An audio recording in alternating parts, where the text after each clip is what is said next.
مولاي صل وسلم دائما أبدا على حبيبك خير الخلق كلهم. مولاي صل وسلم دائما أبدا على حبيبك خير الخلق كلهم. من كل معتدي لله محتسب، من كل معتدي لله محتسب، يسطو بمستأصل الكفر مصطدم، يسطو بمستأصل الكفر مصطدم. مولاي صل وسلم دائما أبدا على حبيبك خير الخلق كلهم. ومن تكن برسول الله نصرته، ومن تكن برسول الله نصرته، إن طلقاه الأسد في أجامها تجيمي، إن تلقاه الأسد في أجامها تجيمي. مولاي صل وسلم دائما أبدا على حبيبك خير الخلق كلهم. ماذا رأى منهم في كل مصطدم، ماذا رأى منهم في كل مصطدم. فسل حنينا وسل بدرا وسل أحدا، فسل حنينا وسل بدرا وسل أحدا. مولاي صل وسلم دائما أبدا على حبيبك خير الخلق كلهم. أحل أمته في حرز ملته، أحل أمته في حرز ملته، كالليث حل مع الأشبال في أجامي، كالليث حل مع الأشبال في أجامي. مولاي صل وسلم دائما أبدا على حبيبك خير الخلق كلهم. مولاي صل وسلم دائما أبدا، مولاي صل وسلم دائما أبدا على حبيبك خير الخلق كلهم. مولاي صل وسلم دائما أبدا على حبيبك خير الخلق كلهم. مولاي صل وسلم دائما أبدا على حبيبك خير الخلق كلهم.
and I hope you enjoy the awards. I would now like to welcome the editor of the Muslim News and our guest of honour, the Prince of Wales.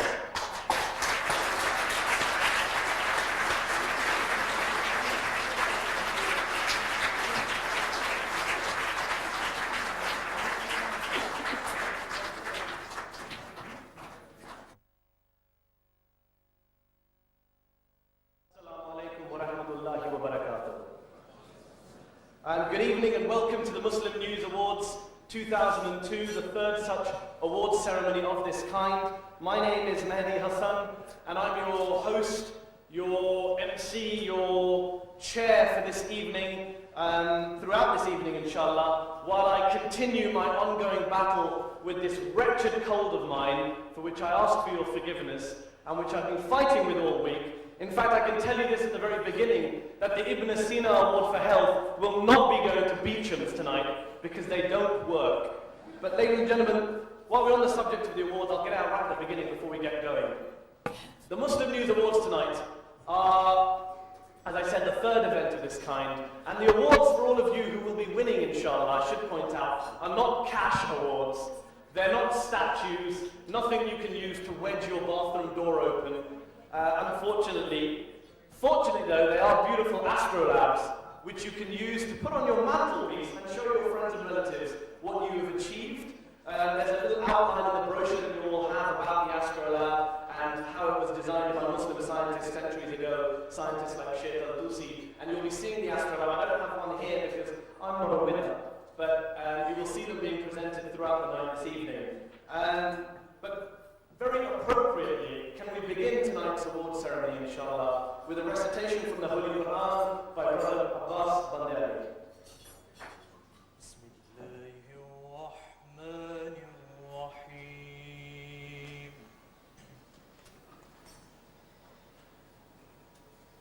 واذكر في الكتاب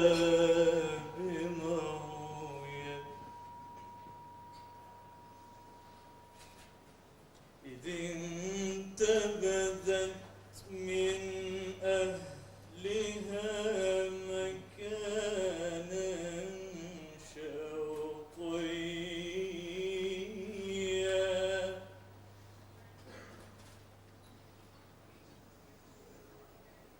فاتخذت من دونهم حجابا فأرسلنا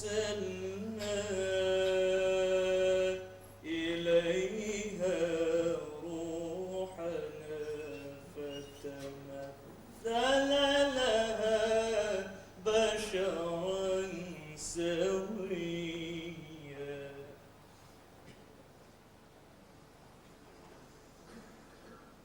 قالت إني أعوذ بالرحمن منك إن كنت تقيا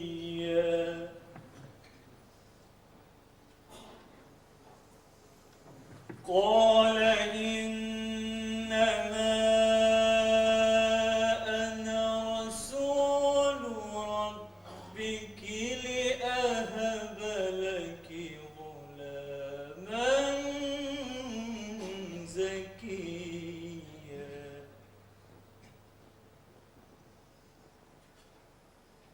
قال إنما أنا رسول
وكان أمرا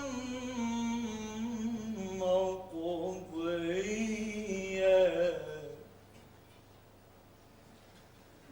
فحملته فانتبذت به مكانا قصيا صدق الله العلي العظيم.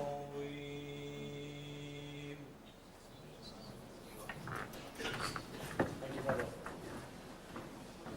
Can I now invite Sister Zainab Versi to provide an interpretation of those verses in English, inshallah. Muslims believe in and respect the biblical prophets, including Jesus, peace be upon him. As we are nearing the birth date of Jesus, we chose some verses of the chapter of the Quran called Maryam that deals with his birth. It explains how Mary gave birth to Jesus even though she was a virgin, and she is forewarned by Angel Gabriel of the coming birth. The verses that we have just heard is a dialogue between Mary and the angel, here called Ruh, or Spirit, about the blessed news. In the name of God, the most gracious, the most merciful. And mention in the book about Maryam, Mary, when she withdrew from her family to a place in the east. She placed a screen from them, and we sent to her our Spirit. And he appeared before her as a man in all respects. She, Mary, said, "Verily, I seek refuge in the most gracious from you. Begone from me, if you fear God." He, the Spirit, replied, "I am a messenger from your Lord, to announce to you the gift of a righteous son." She said, "How can I have a son when no man has ever touched me, nor have I been unchaste?" He, the Spirit, said, "Such is the will of your Lord, who said, 'It's easy for me, and I shall appoint him as a sign to mankind. And it is a mercy from us, and it is a matter already decreed.' So she conceived him and retired with him to a remote place." Thank you, Sister, for that interpretation. Ladies and gentlemen, brothers and sisters, it is a pleasure to see so many of you here tonight, all of you here in this one place, having braved the cold, cold weather to be here for these awards. Then again, it's a wonderful venue, the Marriott Hotel, we should thank them. I love being between Oxford Street and the US Embassy. It's two of my favourite places. But before we get into the nitty-gritty of what's on offer, who's won what, it gives me great pleasure to introduce a short performance of Jalaluddin Rumi's Four Mystics and a Merchant, performed by the award-winning Khayal Theatre Company. It has been specially adapted and enhanced for the Muslim News Awards and is sponsored by Luton Borough Council and by the charity Muslim Hands. Ah, yes, Zaburu! 25 of 10. This Sufi business. Just look at us. Journeymen in that ultimate commerce of faith and struggle without... And consider this well, my friends. Not even 2 rosary beads to string together. Yea, consider that.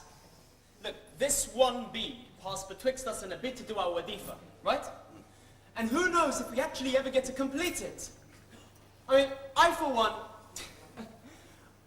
one forget the count, and I guess most of the time, yes, Yasabur 50 of 1 or of 10. I never know. Take your pick. Sons of the road, people of unseen treasures, in what way can I serve you? Aye, the sun is near setting. We will soon be ready to take you up on your hospitality in some meager way. Oh, don't tell me that little wooden bead you are passing around is going to turn to gold at sunset by the alchemy of your blessed hands. Oh, no, wait. It's wood-plated gold, and you're working the wood off. 75 of 10.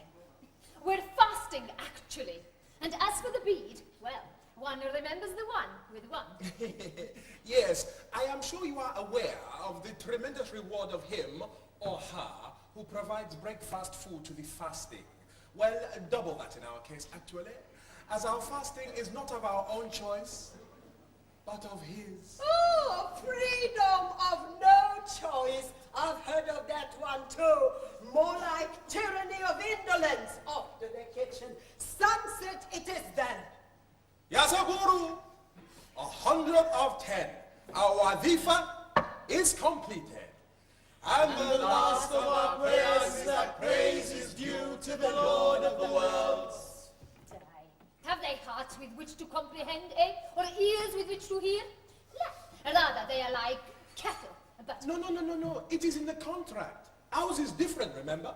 Now, there are some people who worship out of fear. These people are cowards, eh? And there are some people who worship out of hope for reward. These people are traders. But there are those people who worship out of pure love of him. That's us. Free in love. No norms, no material returns. But plenty of hunger pangs. Is that your idea of love? Those mouldy treaties you carry around are scrambling your senses. What about Mariam's chamber, full of heavenly fruits? The prophet's banquets in Mecca? The manna and salwa showers of Musa? That is the sort of love we need to get into. Wait, my friends, I think our fortunes may be changing. Yes, come.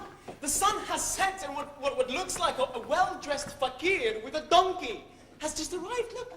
A most puzzling sight indeed. A well-groomed and lavishly attired fakir. Not a patch in sight, and shoes to boot. Subhanallah. He must be into my kind of love. He's even got food for his donkey. This man is not fakir at all, eh? He looks too rich. You two are both hallucinating. Surely this cannot be possible. hey, let me see.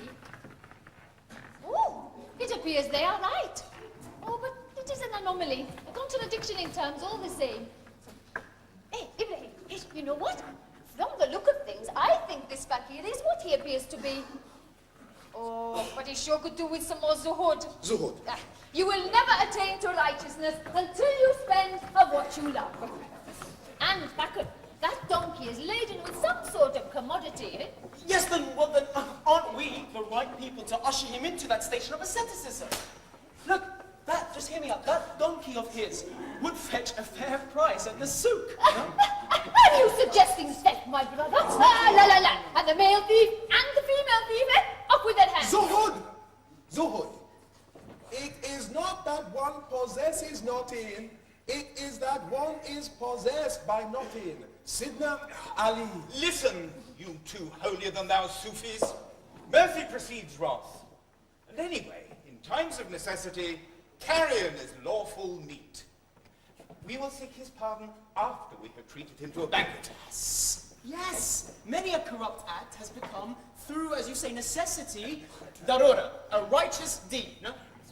When was the last time you two had a meal? We must get on with this now, before our fakir finishes at the stables and the market closes. So, how are we going to do this? Oh, Afi, where might we find your keeper tonight? Well, now you're fed and watered, we need only a set of hands to groom and watch over you. Salam! Salam!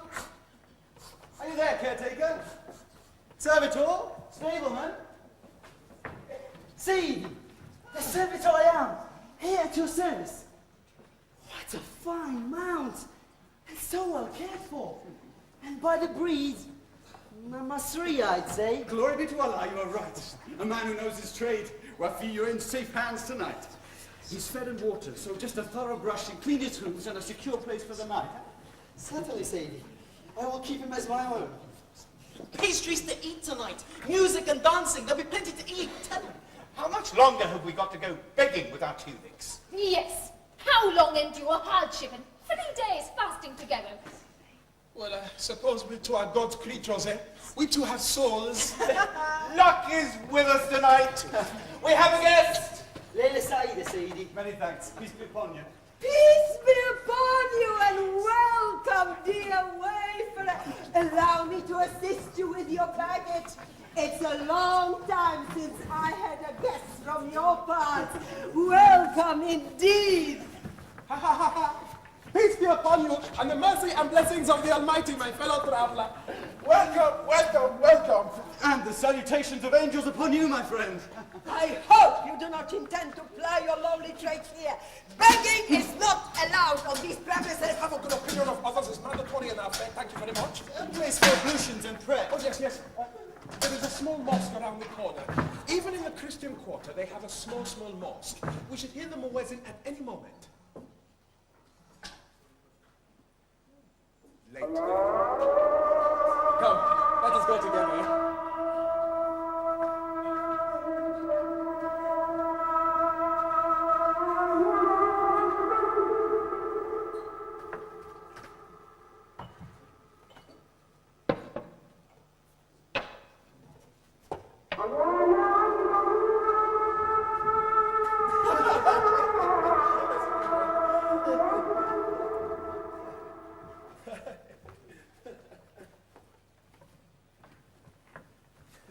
So, you see, my father was shipwrecked in the Mediterranean en route to Alexandria to trade in glass and cloth.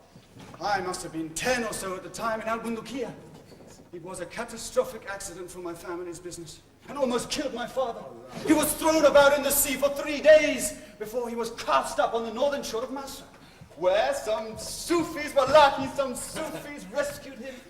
And to be brief, he became one of them. And years later, my entire family moved to Masra, and the rest is history. So you are originally a Bunducani, a Venetian, Italiano.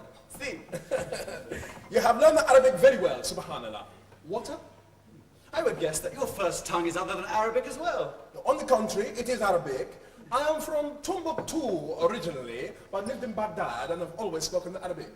Timbuktu is a place of learning and erudition. I pray destiny leaves me there for a spell that I might benefit from its men of wisdom. When I arrived, you were with friends? Have they gone out onto the road at night? It's dangerous hereabout, I'm told. There are highwaymen and brigands. No. They have just gone to the souk. Oh, and to prayer. They should be back any time now. I will introduce you. Yes. So, straight back to Egypt or somewhere else along the way? Halab, actually. I'm planning to spend the holy month of Ramadan there amongst some of my fraternity. Mashallah, Aleppo, yes. I have not been there myself, actually, but I hear they have some of the finest donkeys. Sheep. Wool. Some of the best wool is to be found there. Yes, I know. I carried on the family business of trading in glass and cloth. In fact, I'm here in Mosul to buy muslin, which I would trade in Halab. Hamdanis love muslin. I just hope I can catch it. That can only be my companions. Ya Akram al-Akramin, Ya Akram al-Rahimin, Ya Akram al-Akramin, Ya Akram al-Rahimin, Ya Akram al-Akramin. Ibrahim, what is our brother of the way's name? Hassan al-Masri al-Bunducani is a trader in cloth returning to Masa via Aleppo. I am Shamsuddin al-Khalq. This is Talib of Hind. Zaytuna of Basra. You ennoble us with your company, Saidi. Yes, you ennoble and enrich us indeed, Saidi. May your hands be blessed. And yours too, madam. You can do the blessing yourself by settling with me afterwards. Or now, if you please.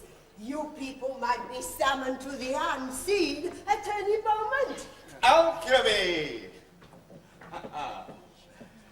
You are a far-flung fakir indeed, all the way from El-Bundikia, no less. As you are more carried than the rest of us, you shall be our guest tonight. Command, and you shall have. Yes, because we have much to celebrate. The end of our marathon fast, for one. And, the souk was alight with the news of the death of Al-Mustansir in Baghdad yesterday. Ah, yes.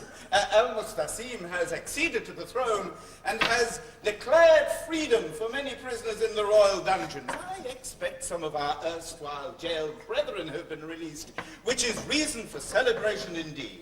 Was not Al-Mustansir a just king? man of culture, learning, and piety. Perhaps.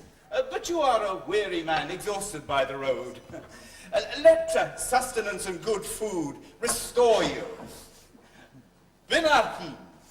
Bismillah!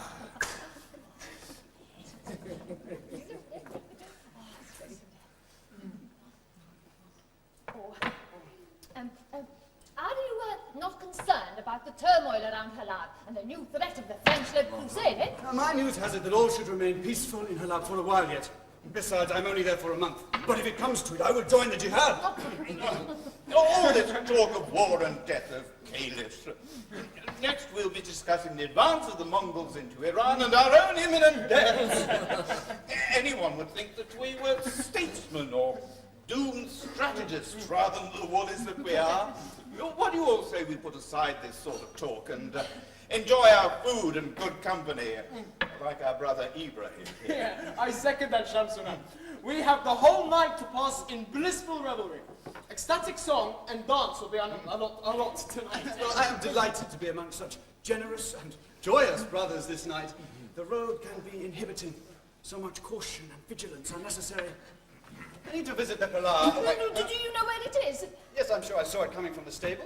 Yes, the stables is off to the left, the lavatory to the right. Right? Right! Thank you. Oh no, he's going to find out. What's going to happen? He's going to come to the galley. He's going to see that he's going to be... Anything else for you? Oh, where is the nursery? Had enough of you fellows already? Hit him for some money, have you? Now, let me tell you for Dusty something. This is a respectable... We are taken care of. Our brother has gone to the lavatory. She's going to find out. She's going to go to the galley when it's in trouble.